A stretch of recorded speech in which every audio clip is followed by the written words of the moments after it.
lo daré en español y luego una breve traducción en inglés para ubicarlo.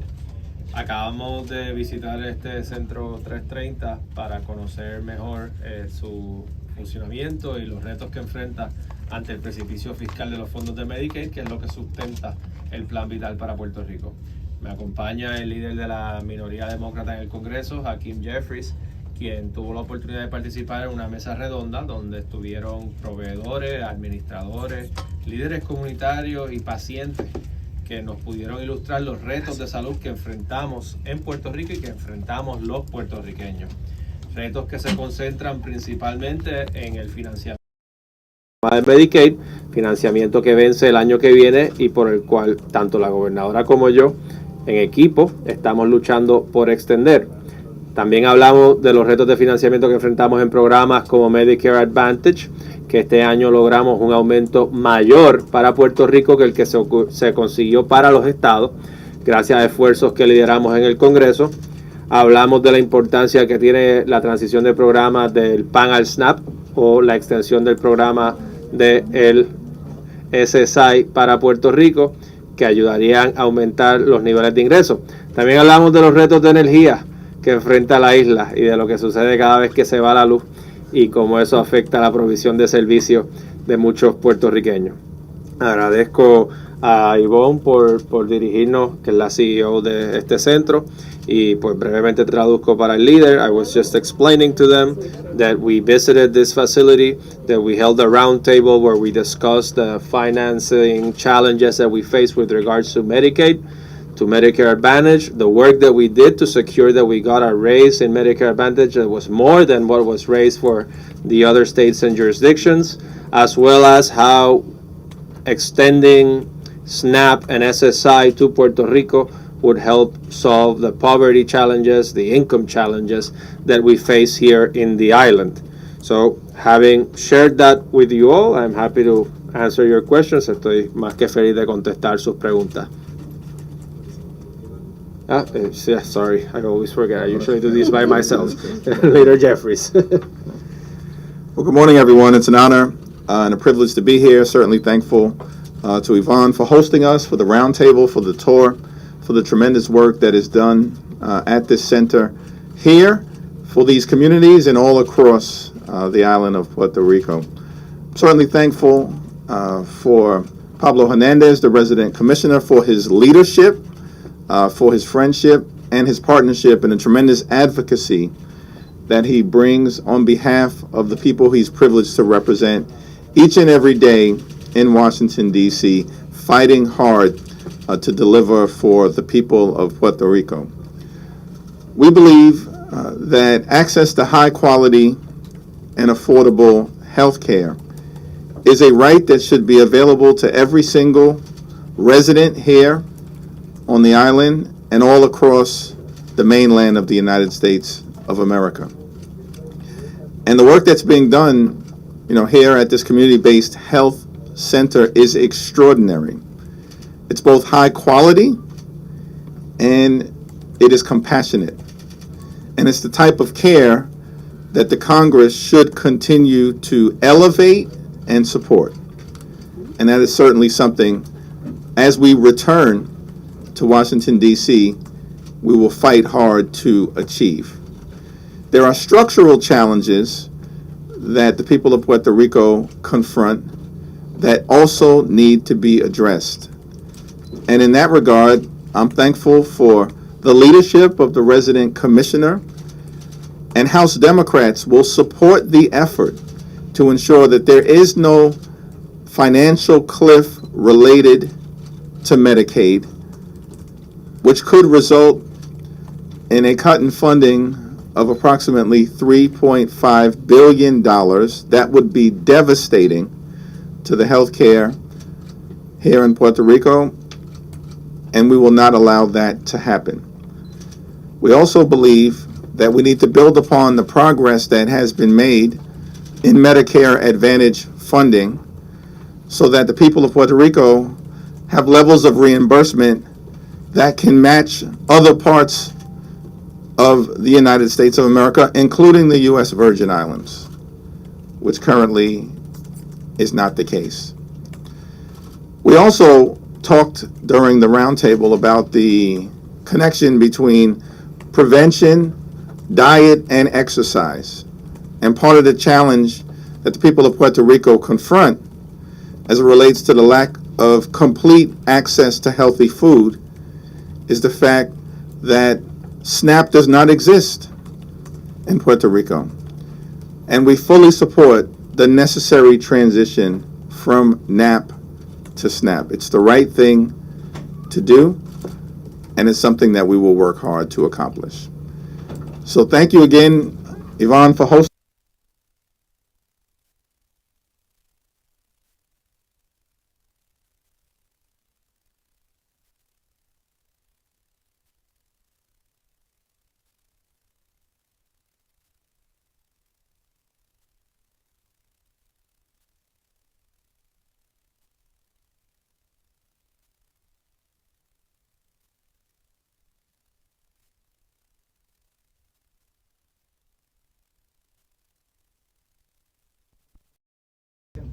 Si ellos pudieran ahondar sobre qué ellos dijeron que les afecta a ellos como pacientes, porque quizás el financiamiento es algo bien administrativo, cómo esto se traduce al cuidado del paciente y cómo ellos pudieran percibir eso tanto en health como en otros centros. Escuchamos de proveedores que contaron cómo la falta de recursos implica escasez de tecnología necesaria para hacer sus trabajos, incentivos para que ellos se vayan de Puerto Rico a jurisdicciones donde les pagarían mejor, o que aquellos que se van por la falta de programas de internados o de residencia se queden fuera porque no tienen la oportunidad de regresar. Respecto a los pacientes, hablaron de cómo los seguros médicos no le cubren los medicamentos por el tiempo o por las dosis que lo necesitan, y como eso es directamente atribuible a que están tratando de reducir los costos lo más posible ante la disminución en recursos que enfrentamos bajo Medicaid. Sí, mi pregunta. Sorry, I was just telling him what did the patients and providers tell us. Sorry. My question, disculpa. No, Mi pregunta, pasa también. Mi pregunta más bien es, mencionaron que hablaron también de los problemas energéticos.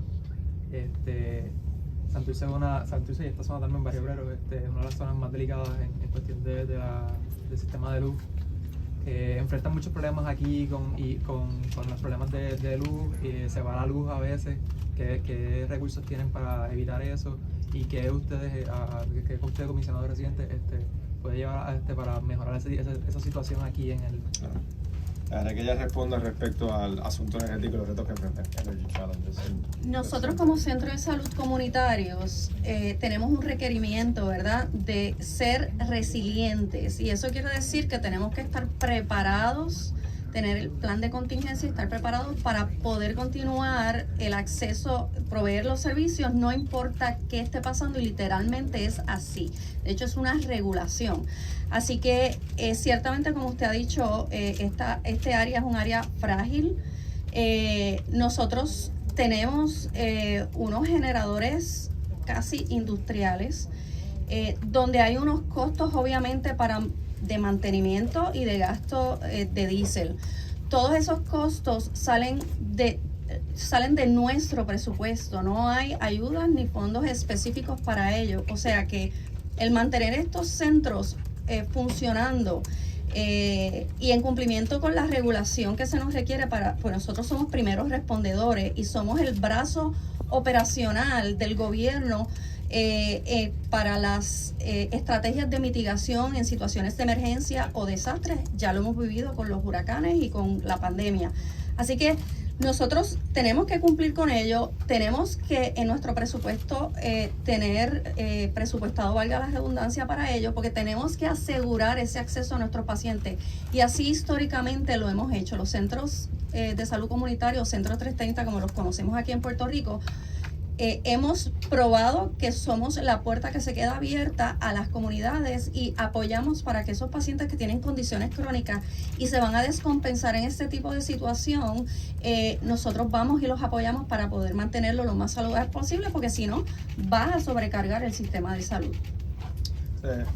en cuanto a políticas que discutimos, primero discutimos con una de las pacientes el reto que enfrenta de la cobertura de un dispositivo médico y de las baterías para ese dispositivo médico, porque es el dispositivo que usa cuando se va la luz.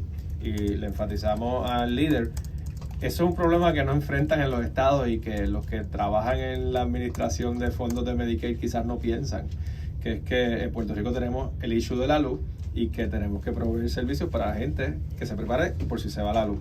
El otro tema que se discutió y se habló más en el contexto de las islas, municipios de Vieques y Culebra, pero que afecta a todo Puerto Rico y que afecta sobre todo a los centros 330, es que el Congreso había asignado $1 billón para energía solar que beneficiaría a poblaciones vulnerables y a centros 330, y la nueva administración presidencial de Trump desvió esos fondos hacia otros usos de energía, alejándolos de la energía solar, cancelando proyectos que beneficiaban a muchos centros y usando parte de esos fondos para la construcción ahora de un gasoducto en el área norte. I was just explaining to them when we discussed energy the negative consequences that we face from the Trump administration's decision to deviate the funds that were assigned by Congress for the construction of solar energy projects for vulnerable communities, for these types of healthcare centers, into fossil fuel projects, as well as the unique challenges that our population faces with regards to acquiring healthcare products that need to operate when their power goes out, when there are power outages. Sí. Yo creo que es importante dejar saber que el que nosotros, los centros de salud comunitarios, tengamos, ¿verdad? Tenemos la responsabilidad de estar abiertos, no importa cuál sea la situación. Eso nos provoca un alza en los costos operacionales. Así que esto lo tenemos que conectar de manera directa a la necesidad de recibir una paridad, una igualdad en los fondos Medicaid y de tener una seguridad de que esto no va a ser cíclico, y tenemos que prepararnos entonces para volver a hacer la abogacía para recibir estos fondos en la medida en que nosotros se logre, ¿verdad? A través del esfuerzo que ya se comenzó en el comité multisectorial conformado por la gobernadora, donde el comisionado residente es parte, y es una parte muy importante. Nosotros logremos esa paridad, esa igualdad de fondo y la estabilidad de recibir esos fondos de manera consistente, nosotros podemos estar mejor preparados y proveer un acceso a servicios de salud con una mayor calidad. Sí, buenos días. Tengo una pregunta para el comisionado y también pues para el líder que nos acompaña, así que la hago en español y después en inglés. ¿La puedo hacer en inglés de la primera? Okay, after touring, the health center, what can you tell us about the disposition in the capital to approve more funds to finance Medicaid here on the island? I'm optimistic that Congress will approve an extension of Medicaid funds for the island. They have to do it before next year, before the end of next year. So I don't think it will happen this year, as I've said before, but I'm sure it will happen next year. And today, by bringing the leader to get to know firsthand the problems that we face, I am even more optimistic than I was before. Yo te voy a contestar en español, pero... We will make sure that we do approve an extension of Medicaid funds for the island of Puerto Rico. It's a high priority for House Democrats. And if we're unable to achieve it this Congress with Republicans in the majority, we certainly will achieve it at the beginning of the next Congress when Democrats reclaim the majority, because we recognize the importance of ensuring that there's a level of fairness related to the allocation of Medicaid funding that has long been denied to the people of Puerto Rico. We need to do more, but at minimum, we will ensure that there's an extension of Medicaid funding. We're also talking about the transition from PAN to SNAP. Talk to us about the efforts that are being made in the Capitol. Well, Pablo Hernández has been a tremendous advocate in this area, and it's going to, be important for the Congress in the face of what we have been confronting with this Trump administration which is both the largest cut to Medicaid in American history that resulted from the one big ugly bill that passed the Congress last year, which also included the most significant cut to SNAP in American history, a total of $186 billion cut from SNAP in the Trump administration's one big ugly bill last year. We believe that overall it's going to be important to reverse the Medicaid cuts and to reverse the SNAP cuts. And while we are doing that, to make sure that we can actually treat the island of Puerto Rico with the level of fairness and the comprehensive application of federal programs that it deserves. And that will include working on transitioning from NAP to SNAP. Talking about, the parity, right now, do you believe that Puerto Rico should be admitted as a state, personally? What's your belief on that? Yeah, well, I'll let my record speak for itself in that regard, and certainly we know that Pablo Hernandez has been a tremendous advocate for his position. We believe that ultimately it's the people of Puerto Rico who should determine the fate of Puerto Rico. But obviously the Democratic Party supports statehood in Puerto Rico. One second, let me. Guapa está en vivo. No. I just wanted to say something. Okay, ayudarle. Okay, wait, let's finish the on-topic questions before we move on to statement questions.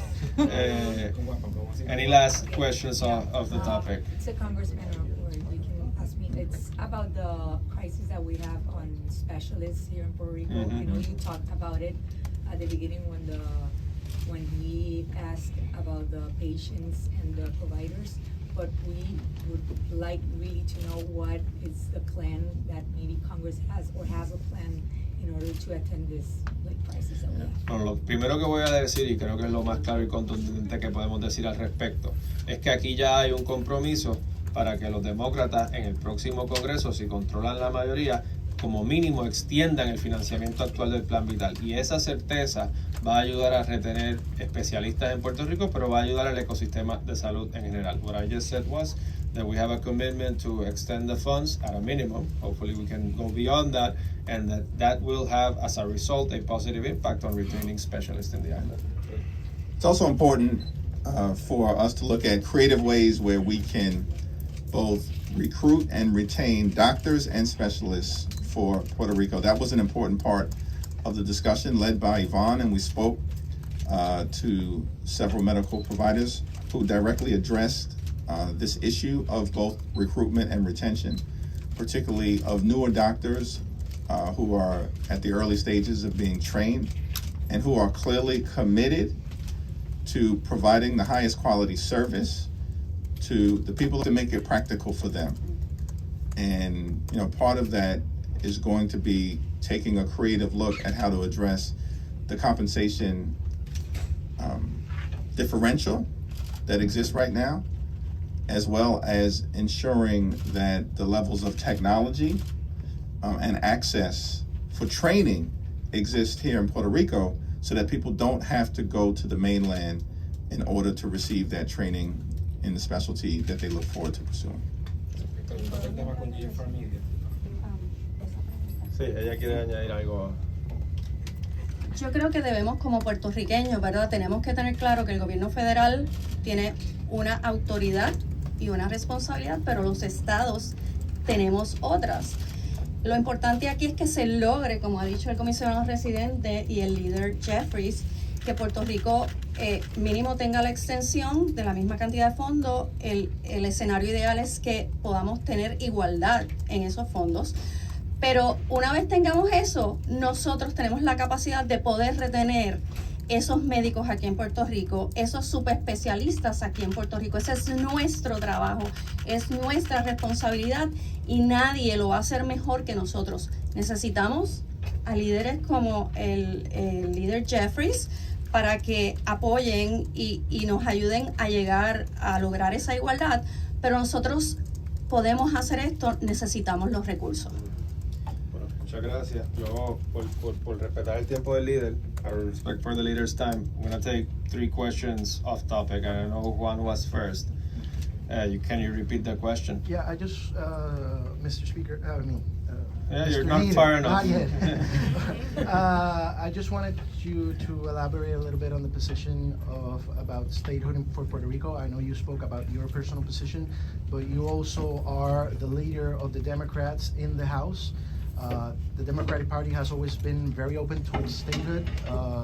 How is that panorama right now, and how do you see your other colleagues perhaps pushing or not the idea of statehood? Before I turn it over to him, let me clarify some premises. Historically, the Democratic Party was aligned with the local Popular Democratic Party up until the 1980s. Since then, it has been split between locally supporters of Commonwealth and supporters of statehood. I would say that historically, Democrats have supported self-determination for the people of Puerto Rico.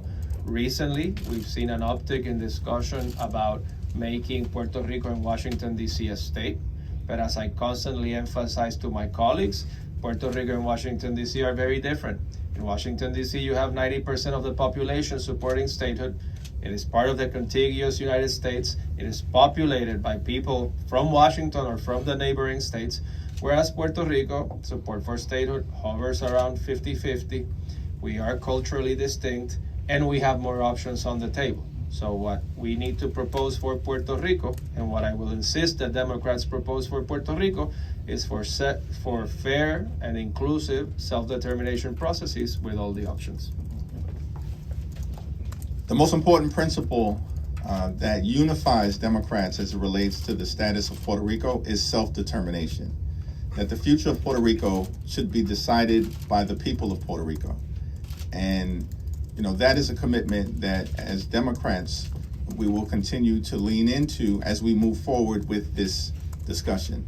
That the people of Puerto Rico need to be treated with dignity and respect in working through the future determination of the status of the island. And that's a core principle that unites Democrats who may have a variety of different perspectives on what that ultimate status should be, but we are committed to the principle that it's the people on the island who should decide the future of the island. Thank you. Una pregunta de seguimiento del nuevo día. On the topic of statehood and self-determination, Speaker, you do mention the party is based on self-determination. But do you still believe that the current territory status of Puerto Rico is not viable for the future of the island? And also, do you deny expressions made by the Democratic Party that statehood for Puerto Rico is in benefit of the Democratic Party, considering that the island is mostly considered Democrat in a way? In my view, this should not be looked at through any political lens. It should be looked at through the lens of what is in the best interest of the people of Puerto Rico in terms of their health, their safety, and their